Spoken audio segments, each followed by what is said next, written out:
ሰላም ለእናንተ ይሁን የቻናላችን ቤተሰቦች። ዛሬ በመላው ኢትዮጵያና በዓለም ዙሪያ ባሉ ኦርቶዶክሳውያን ዘንድ መነጋገሪያ የሆነውን ታላቅ ተአምር ይዘንላችሁ ቀርበናል። ቦታው ጎንደር ዙሪያ ወረዳ ቆላ ድባ ከተማ ነው። የታሪክና የቃል ኪዳን ምድር በሆነችው ቆላ ድባ የታየው አስደናቂ ክስተት ምንድን ነው? በአንድ ታላቅ ዋርካ ላይ የተገለጠው ምስልና ከዚያም በኋላ የፈለቀው የፈውስ ጸበል ምን አንድምታ አለው? በሳይንስና በተጠራጣሪዎች ዘንድ የሚነሱት የመተት ወሬዎችስ ከመጽሐፍ ቅዱስ አንጻር እንዴት ይታያሉ? እስከ ቪዲዮ መጨረሻ አብራችሁን ቆዩ።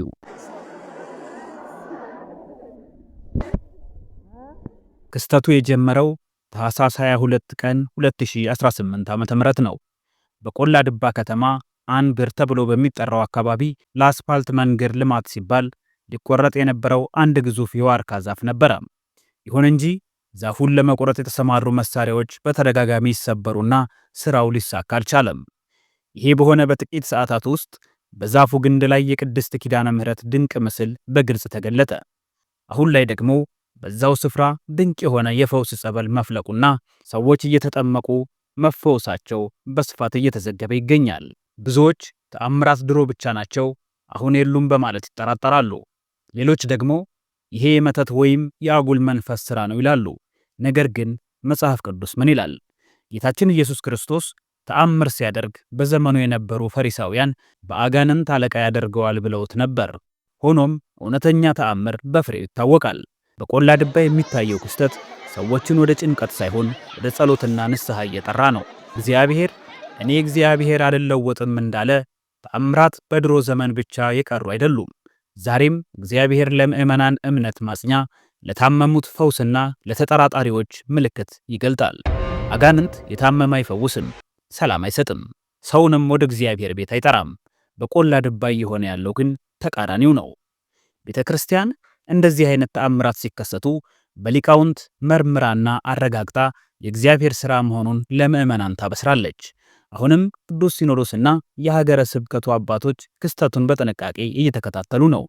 ይሄ ክስተት በሀገሪቱ ካለው ወቅታዊ ፖለቲካዊ ውጥረት አንጻር ትልቅ ትርጉም አለው።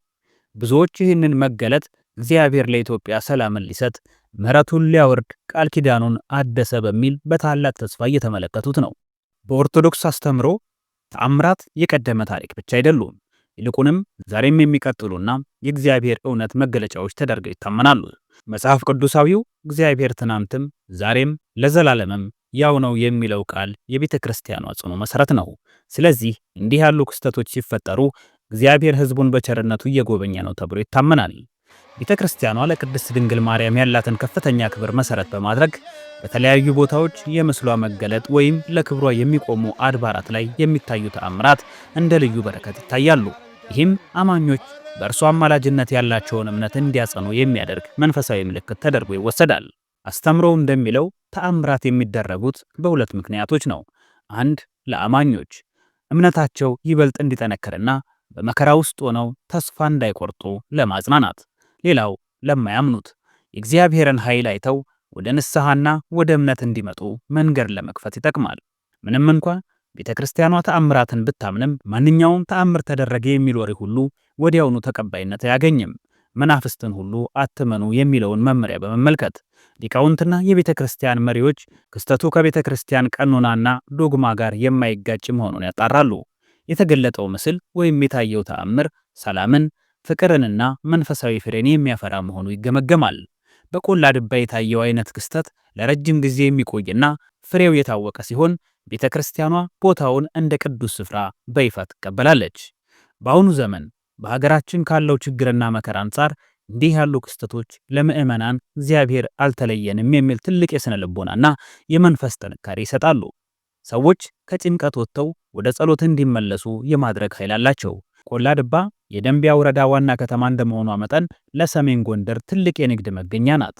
አካባቢው በጣም ለም በመሆኑ የደንቢያ ጤፍ በመባል የሚታወቀው ምርጥ የጤፍ ምርት የሚመረትበትን ቦታ ነው።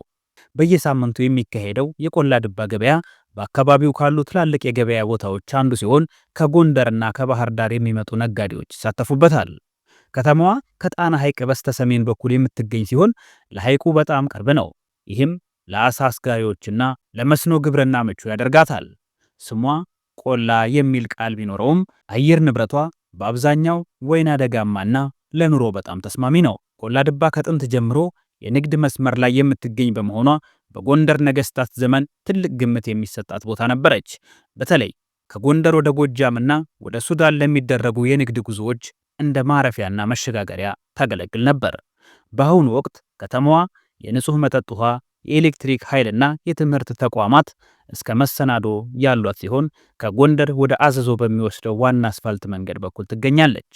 ቆላ ድባና በዙሪያዋ ያለው የደንቢያ ሜዳ በኢትዮጵያ ኦርቶዶክስ ተዋሕዶ ቤተክርስቲያን ታሪክ ውስጥ ትልቅ ስፍራ አላቸው።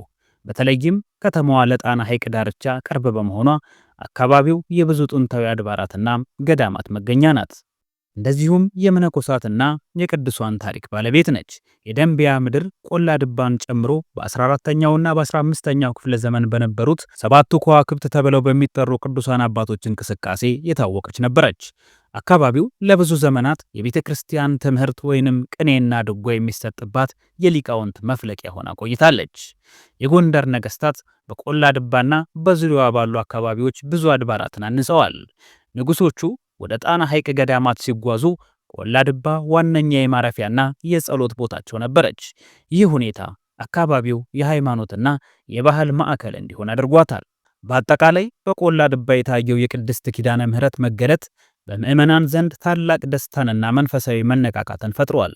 ተአምራት የእግዚአብሔር ሕያውነት ምስክሮች ናቸው። እናንተስ በዚህ ጉዳይ ላይ ምን ትላላችሁ? በተአምራት ታምናላችሁ ወይስ ከሚጠራጠሩት ወገኖች ናችሁ? ያላችሁን አስተያየት በኮሜንት መስጫው ላይ አጋሩን። ቻናላችንን ሰብስክራይብ በማድረግ ቪዲዮውን ሼር በማድረግ ለሌሎች አድርሱ። ሰላም እግዚአብሔር ከሁላችን ጋር ይሁን።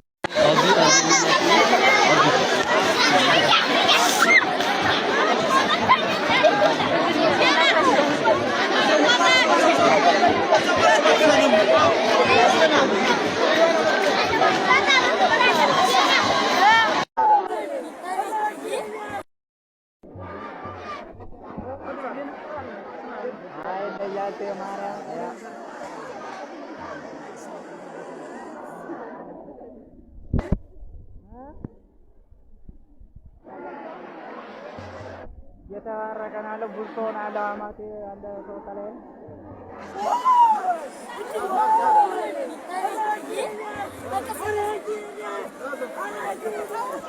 አስገባው